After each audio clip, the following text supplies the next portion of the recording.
you got an Atari 7800 in the United States, odds are you have a controller that looks a lot like this.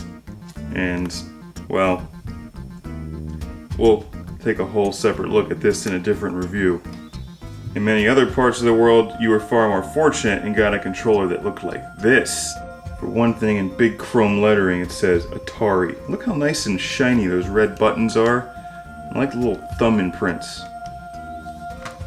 They give you a little grip thing back here so you can,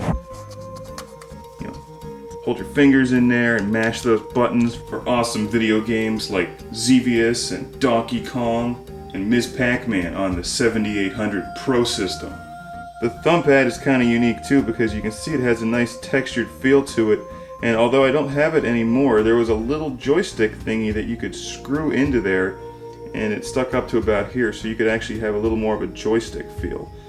I picked this one up after so many years of frustration with trying to use this controller for Atari 7800 games, and it really is far superior. Stella, today we're going to talk about Injustice.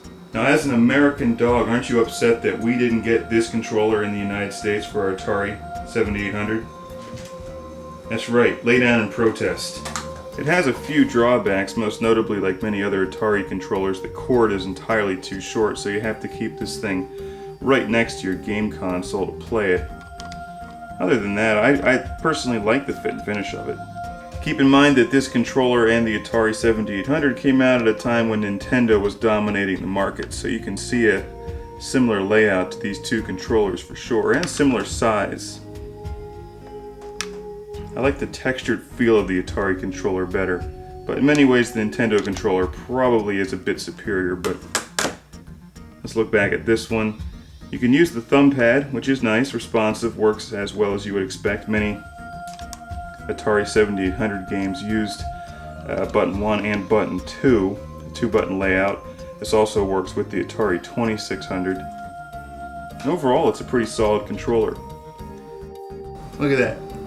See, she clearly likes that Atari 7800 controller much more than the one they gave us here in the United States.